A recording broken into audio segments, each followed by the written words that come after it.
Bonjour, mon nom est Yann Suldo-Zurcher, je suis un historien chargé de recherche au CNRS, spécialiste de l'histoire des migrants nationaux. J'entends par là l'histoire des populations qui ont la nationalité du pays dans lequel ils s'installent. Je suis à ce titre spécialiste de l'histoire des rapatriés coloniaux français, c'est-à-dire des populations qui ont quitté au terme de l'empire colonial français les pays dans lesquels ils étaient installés et ont bénéficié au moment de leur arrivée en métropole, en France métropolitaine, d'une politique d'intégration extrêmement active. Cette ingénierie sociale mise en place par l'État avait pour but de réguler la situation sociale de ces populations qui étaient françaises, mais aussi d'organiser la pacification de la société française au sortir de la guerre d'indépendance algérienne. Le groupe des Pieds Noirs, terme générique qui présente les populations rapatriées d'Algérie, a ainsi bénéficié d'une intervention de l'État particulièrement importante.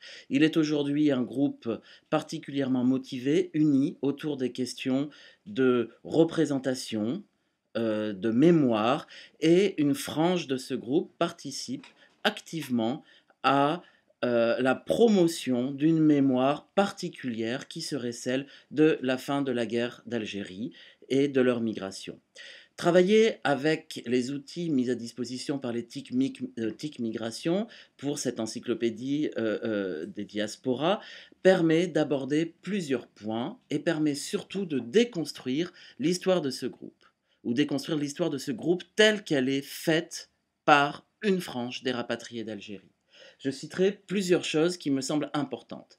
Tout d'abord, travailler sur les réseaux de l'Internet des sites rapatriés permet d'interroger réellement ce que l'on entend par l'idée d'entrepreneur de mémoire. Deuxièmement, travailler sur les réseaux de l'Internet permet très clairement d'interroger les notions de nostalgie. En effet, ce terme qui combine la notion de nostalgie de l'Algérie est largement utilisé par les associations, de rapatriés pour promouvoir une certaine idée du manque, de la souffrance, et peut-être développer un discours particulièrement victimaire.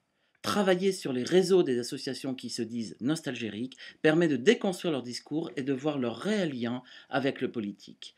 En d'autres termes, travailler avec les outils de cette encyclopédie nous permet très clairement de réinterroger comment des groupes donnés arrivent à faire croire en leur unité, arrivent à faire croire en leur approche dépolitisée pour mieux instrumentaliser l'État, parce que c'est ce qu'il se passe depuis le milieu des années 1980. De puissants groupes mémoriels arrivent à imposer leur vision de l'histoire auprès de l'État qui se veut un promoteur de cette vision.